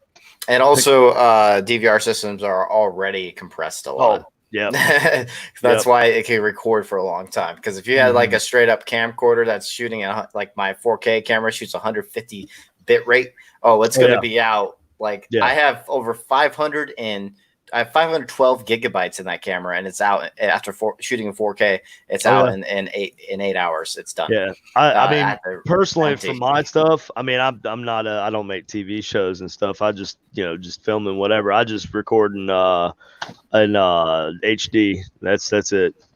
Just 1080p. Leave it at that because I mean, I think most people probably don't even watch stuff in 4K most times. So like just for my true. stuff, people don't watch my stuff generally on our channel, to be fair, either, because I mean numbers tell you that. But yeah. Katie puts a lot of cool stuff. Katie's like the sensitive side of what we do here in Supernatural Inc. Katie's my wife, so for those of you who don't know her, everybody likes her more than me. But she puts a lot of videos up, a lot of good videos up on Supernatural Inc. Paranormal on YouTube. If you just look up Supernatural Inc., you'll get like 2 or 3 different channels, and they're all ours. Yeah. But yeah, Katie does a lot of stuff too, and we got Doug, and Doug is kind of like our connection to the old school ITC world, because Doug is like a wealth of ITC history. It's crazy, man. It's like he finds books on ITC and just crazy experiments being done in the 60s in thrift stores and stuff. It's like, and he's actually the one that taught me how to build my first sweep circuit. So Cool. yeah. So Doug's a big part of what we do here too. So just giving a shout out for Doug and Katie on here, because I wouldn't even have been able to get on the show if it weren't for them supporting me, because I didn't plan it at all. They saw the helmet, and when they were auditioning somebody and they asked who built that helmet, and they said, well, KD, sent them my way. And yeah, but I wasn't actively seeking to be on TV. I hate the sound of my own voice. Actually, I'm similar. I think some of us do. Yeah, I've had a lady told me the other night that my voice was soothing. I said, "I'm so sorry that your hearing is not that good. You might want to go get that checked out." Yeah, it doesn't make sense to me when people say that about me too. I got that on Patrick's. Don't like our voice on audio. I don't. I did pretty good on not derailing as much as I normally do. I'll get off topic pretty badly, pretty bad sometimes. So yeah, there was 2 times a night I derailed, but I did good. Yeah. So I feel good all those days back when you did all that drinking. I don't know, man. Maybe I did a lot. I had a few drinks when I was in the Army. So yeah, I did do my share of drinking, but I don't think that's it. I just think it's my general ADD. Yep, I have that too. But good thing I'm in a quiet room with nothing to distract me. Yeah, I've got a 6-year-old wrestling what may or may not be an antelope upstairs. So yeah, squirrel. Rocky, right? You've been quiet, Rocky. What's going on? I've been listening to all this great ITC talking. I rarely get to hear this, so I'm just I'm taking it all in. Right. Yep. ITC is great, man. That's my thing. That's what I do. I think it's interesting because you ever seen the movie White Noise? Yes. I love that movie. Well, it's not even the movie that I love. I love the idea of that movie. I love the concept of dying and then coming back with like the ability of like seeing spirits and stuff like that. Well, electronic, interacting through. That's what that movie was, right? Like that electronic noise. Yeah, they were. Yeah, they would interact through the TV, through the white noise and stuff on the TV or the radio white noise or whatever, and it was haunting him or whatever. And I think his wife died. What is his wife? Oh, maybe I'm thinking of a different movie. I thought it was a woman that died at one point and then came back. Oh no, it was a guy actually. Yeah, it was a guy. Yeah. Did he come? Was that how it happened though? Like he died. Oh God, you're gonna ask me. I don't know about details, man. I just remember. It was a long time ago when I watched the concept of the white noise and finding ghosts in the white noise, right? And yeah. That's kind of the idea. Is I want to get killed and then see if I see an afterlife, then bring me back. Well, hey, that was what movie was that? That was Flatliners. Yep. Yeah, that was a good movie, man. They tried to remake it recently. I don't think it did. I don't think it did as well. The only issue is that I want 100% chance I'll come back. If you can't give it 100%, it's not worth it. yeah. I don't think that 100% chance exists. Exactly. Because I've literally thought about it. Well, no, I'll take that back. Not everybody has Kiefer Sutherland around to help them out. So it was Kiefer Sutherland, right? Or was it Christian Slater was in that, wasn't he? Yeah. Kevin Bacon. Kevin Bacon. What's her name? The redheaded.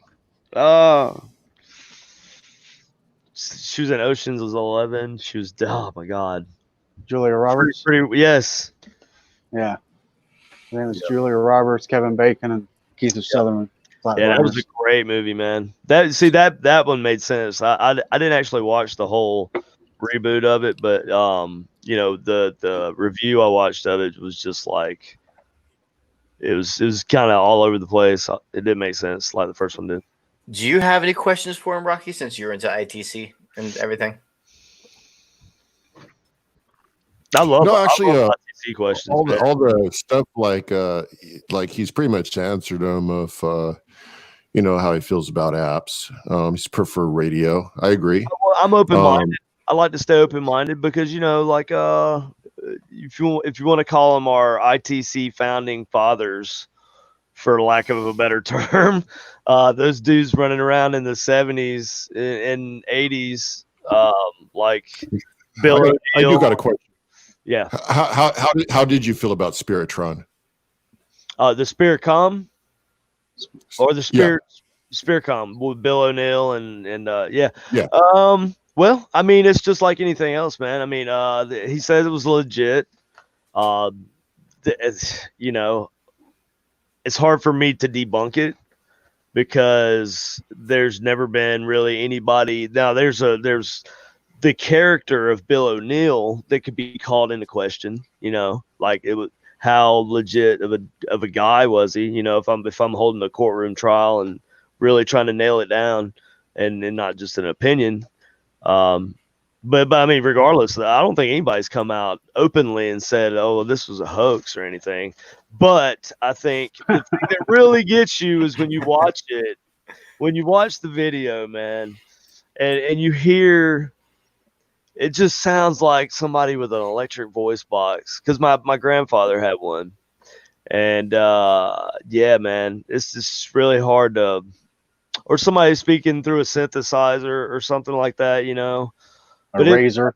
It definitely sounded like an electronic voice box. You stick it up to your throat if you didn't have your, but. Okay, so the explanation for that was they were only able to communicate with Meeks for a certain amount of time before his frequency. Patrick in a bikini.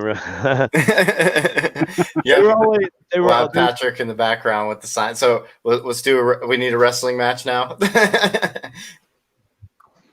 Bring your sidetrack, Katie. The whole chat is doing a whole different conversation right now. What's going on over here? The chat's like talking about Rocky and I doing a wrestling match in a muddy wrestling match. That sounds like fan fiction. I know this is going scary, to fan fiction right now. That's scary.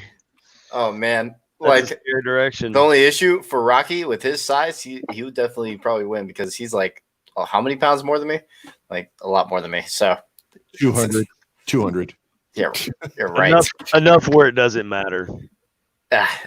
If he was my weight class or almost my weight class, I would say definitely let's do it. But he's like way above my weight class, so.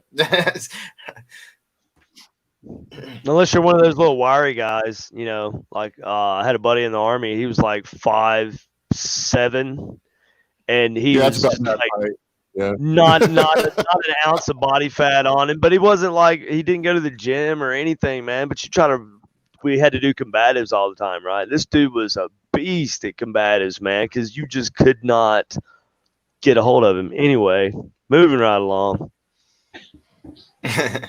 Little guys can win too.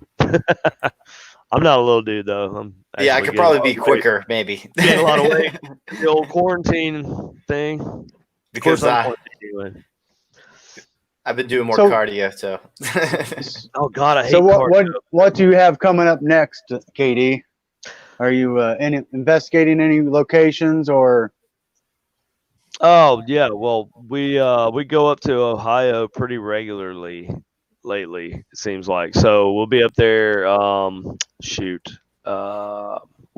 the big one we got coming up is Poplar Bluffs, and that's the big. You say it's big. I mean, define big right now. It's like, however many people you can fit in this room minus this occupancy or whatever. So I don't know, but the Rogers Theater in Poplar Bluff. It's a cool place. We're going to be doing some stuff down there. We're going to be going back to the Pythian Castle and doing some stuff out there in Springfield, Missouri. We went to Nevada last year, which was crazy. That was kind of out of nowhere with Bigfoot hunters. So I still don't know what's going on with that.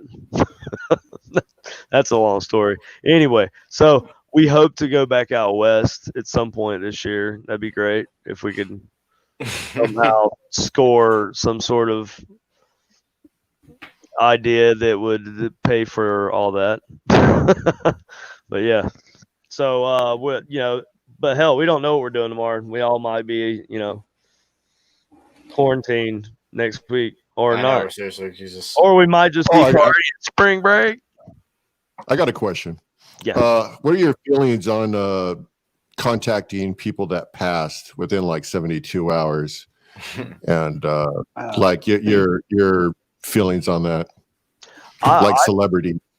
Well, you know what? Okay, so if we're gonna take the like YouTube social justice warrior angle and see like what morals we're gonna really stick to, or what we're gonna try to apply to morals. Okay, so people are mad because, like, okay, Huff, for example, Steve Huff. I don't like to give him too much credit for anything, but he has my best friend, Steve Huff. Sorry, go ahead. he has been known to do sessions and to allegedly communicate with recently deceased celebrities. And it's not just him. There's some really, I mean, I don't know Steve Huff. I'm not going to talk badly about him. But there's some really. He probably is. He might be. I don't know him very well. I know it's easy to get the misconception of someone because there seems to be such a big bandwagon hating people who do things like that, But it's like the one guy who does episodes on just celebrities who have died, right? They were trashing this guy because he has commercials or ad rolls in his video. I mean, the man's got to make money. He's producing content. What do you, when you watch NBC or Fox? So that's the same type of mindset of saying, like, oh, I had to make money and everything, now I'm going to go fake evidence is also another similar mindset. Right, exactly. Yeah. And well, it's the integrity of being a paranormal investigator. Right now that's but then it's hard to say if like with somebody who's just recording the way he does. Well, the stuff I've seen of his, it's just like a speaker in the floor, and like you don't. And then and later on, it was like the portal thing. It's a toaster. It's like a metal. I don't know. It's not like a regular speaker amplifier box or anything. It's a guitar amp. But it's like a lunchbox. The lunchbox, Yeah, right? lunchbox. Something like a metal container. I know it's a guitar amp essentially, but it's just pedals on it. But there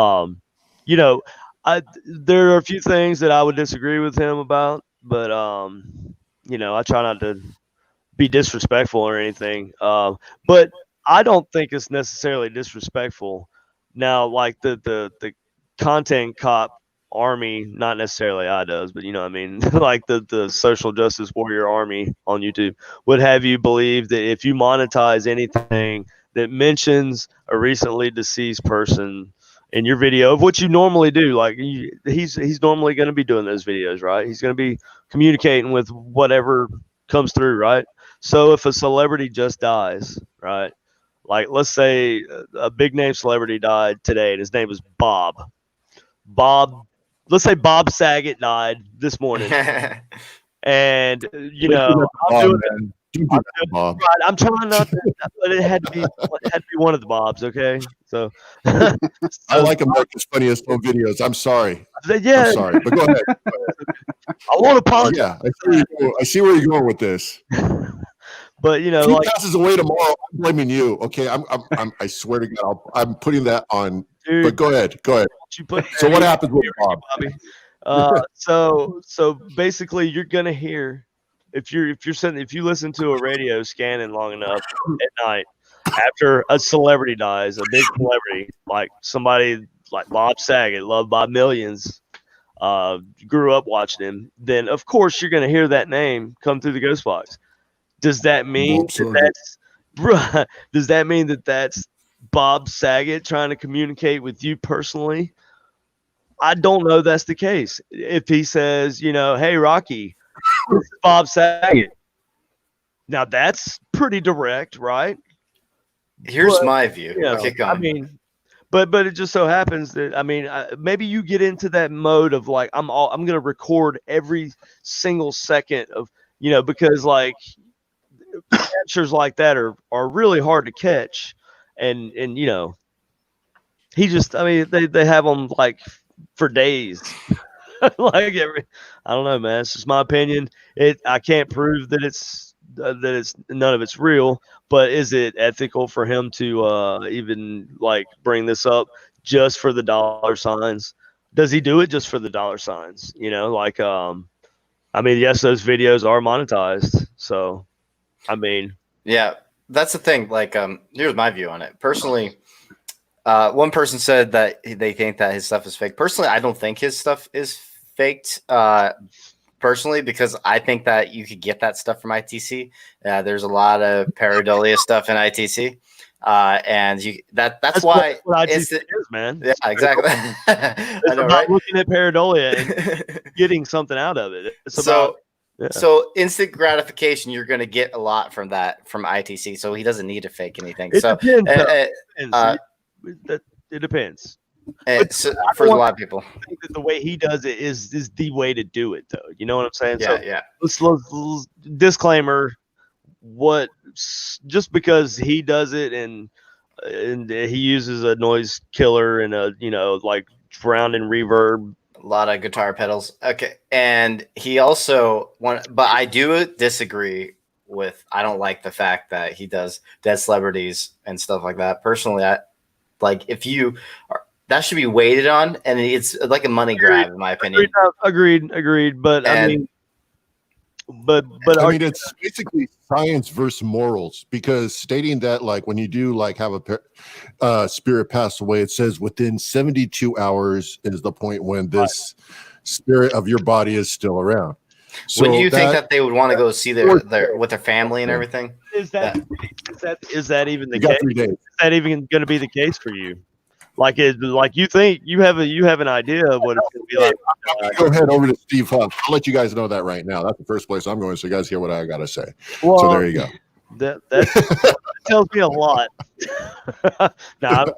But you know, like I don't know, man. I mean, I don't think. I think if it wasn't what he did daily, normally, like if that wasn't every single video.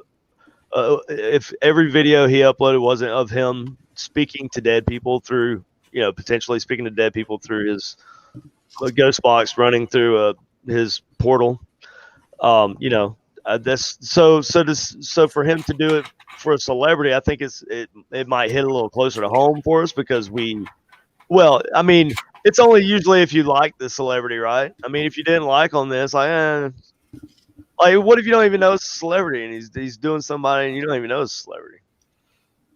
Then you find out later it's a celebrity. I mean, you know, it's like, Well, A B-rated celebrity, like who would be Like- a B-rated celebrity? Like, I'm trying to think. I don't know. See, it's hard to think of them. All right, there you go. but So- here's the thing: like, if imagine this, you just died. Mhm. What you're gonna go to a random guy and somewhere lives completely different than you, and go speak to this person and not be with your family that's mourning? I totally got that, and I understand the logic. I just like to try and play both sides. See, I think we're thinking like inside the box when you're a spirit, you know, like Right? Yeah, I think you could be yeah, a place that like you could just zoom in, you know, like yeah. Well, I mean, like when I die, is it gonna be like Bill and Ted's Excellent Adventure, you know, where I gotta walk like 20 miles still, or it's like we don't know.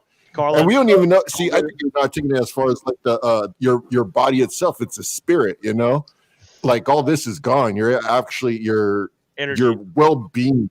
Yeah, your energy is right? somewhere, quote unquote. Whoops, wrong one. Yeah, So you can't really. Like I hate it when people say energy.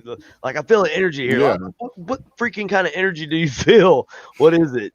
You know, I feel electricity. That's what I feel. Like if I say I'm feeling like some kind of energy or something, it's like chill, like not chills, not regular chills, but like static electricity. Hmm. That's the only kind of intuition type thing that I have. And I've seen. Also, I want to mention this. I've seen one video. I haven't seen any others. Just one of someone trying to disprove Huff's videos and stuff like that because of a sound from some other another audio source. I'm like, that's what banks are. right. So I'm like, how does that prove anything? It's like It that's literally doesn't. what banks are. So doesn't. it doesn't make any sense. When I saw that video, I was like, that's like literally just showing that they use that sound in that bank. Okay. I just the phonetic generator I made is I call it the Prism, and it's just like a phonetic generating app, except it's in a box. And it's got a speaker and stuff, and it's got a bunch of knobs, and you can change the randomness and the speed and like the pitch, and then so there's a lot of things you can do to it. But like, there's sound banks in it that it alternates through and chooses different sounds to make. And I've got a reverb on there, and it's got a time delay adjustment. And so you can run that delay out real far, and it's like you're shouting across a canyon 12 times. And then so if you get 2 or 3 little responses, they'll start wrapping up together. And so that's pretty cool. Like for mine example, for my app, you're going to be able to disprove if it was faked or not because it's exactly the same every single time. How about that? So if you want to get proven faked, use my app.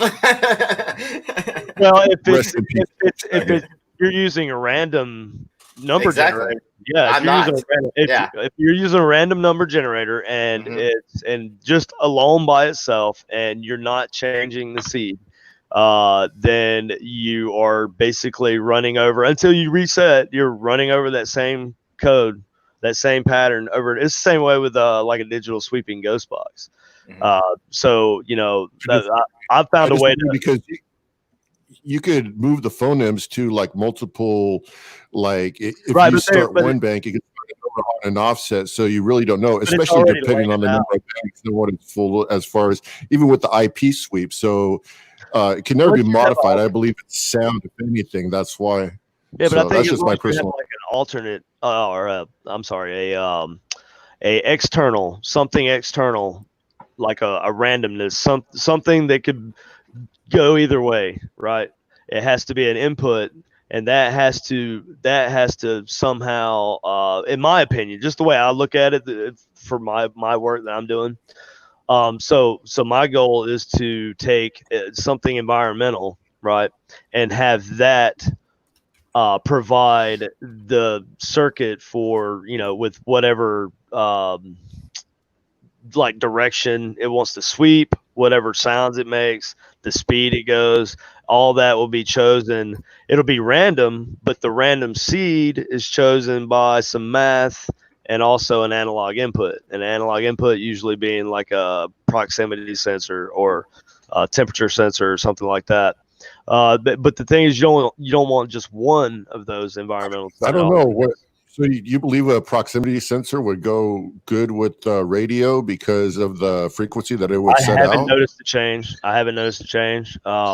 I've built like the little electronic theremin circuits into ghost boxes.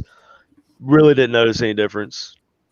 You would think it would, right? Because you're producing a little EM Yeah, field. because you're manipulating the area with the energy, so that's why I would figure out it would probably wouldn't be. FM radio is usually so well shielded nowadays, and it's all like in an IC. You know, it's not like a transistor radio back in the day, and you're not using air variable capacitors, big butterfly capacitors and stuff. So it's a lot less susceptible to interference. So the idea is to make it susceptible to interference, because the interference is where you get stuff at. That's what you want. So I don't like all But the then they consider it.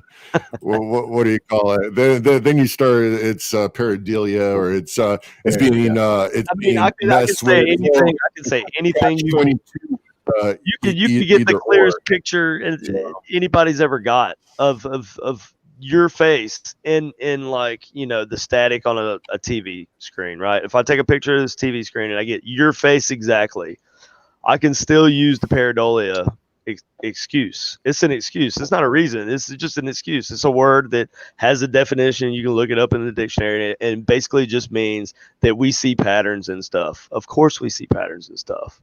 That seems obvious to me. That's how we recognize each other. That's how you recognize your friends, your family. That's how you recognize, you know, friendly people versus people who look angry. You know, we're trained genetically to process we're visual creatures. That's how we perceive reality. So in my opinion, it's not, you can call it pareidolia. If you're looking for something and you find it and it has no meaning, sure, it may be pareidolia. But if it has meaning and it's valid and it's there, if somebody who wasn't there and doesn't know the context could still say it's pareidolia, all the stars just lined up for you at that particular moment, and you know, you won the scratch off. Okay, like looks like we got about what, 4 minutes, 5 minutes Yeah. to wrap up. Sorry, I hear pareidolia so much, and you know, like with the EM, with the helmet, they're like, oh, Well, electromagnets will make you hallucinate. No, Really, the only reason I try to say that is, you know, as an audio pareidolia is because some people, you know, it's coming from the PSB7, and it's more people believe it direct rather than I don't know. I like the spirit boxes that are created, or is like without static. That's just my personal preference. That's why I started. Like static canceled. See, and there's different kind of schools of thought that I think have kind of developed. I don't know if they're actually like written down anywhere, but I know I have a theory that different things communicate through the radio method in different ways depending on their nature. Like, what is it that you're talking to, or are we talking to dead people all the time? I don't believe we are. From my work that I've done,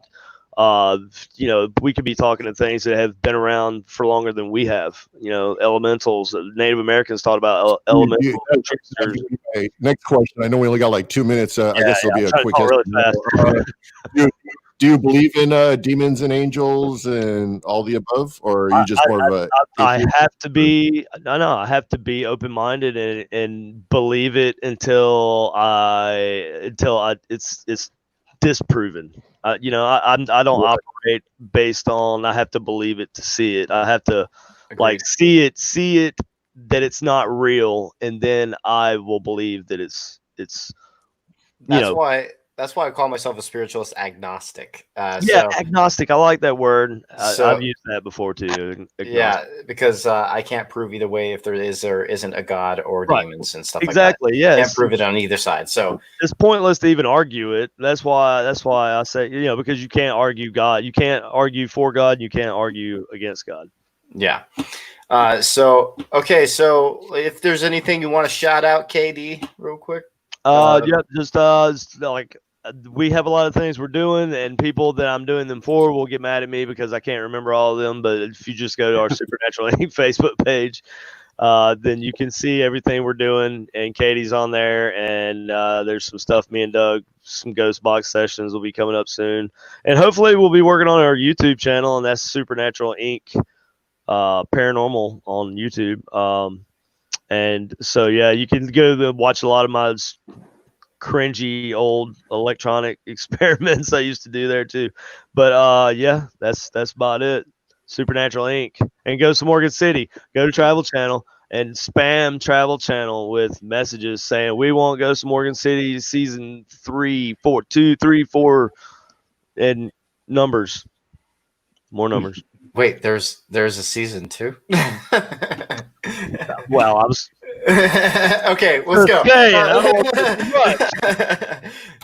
much. So We'll have to go to Travel Channel and find out. yeah. Also, guys, please subscribe to the channel. Also, there's Facebook right here, and you could also check out the Instagram, blah blah blah. But most important to me is the YouTube channel. This is my plan B career path, is being a YouTuber. So if you could help me out with that, that would mean a lot. And also, if you guys also want to support at all, there is a Patreon. It's a lot of it costs us a lot of money to do locations, to go to and film. Yes, it does. Yeah, and just this production alone, doing Devil's Hour Live, are paying like $80 a month for StreamYard and a Paranormal Warehouse and all that. So if you guys could help out with that, that would also be very awesome. And there is benefits in certain tiers. Oh, one more thing, I sell ghost boxes. And and KD sells ghost boxes. Where can we see that at? Get them at? Same place, Supernatural Inc. Facebook page and the YouTube channel right now, because the website's under construction. Okay. Under construction. Awesome. Which means I haven't finished it because I'm busy. So yeah, that was awesome talking to you, man. It was good talking to you. Thanks for having me on. Yeah, it was. I want to get Dwayne. I want to talk to you. Appreciate it. A little bit right after this, if that's okay. Yeah, man.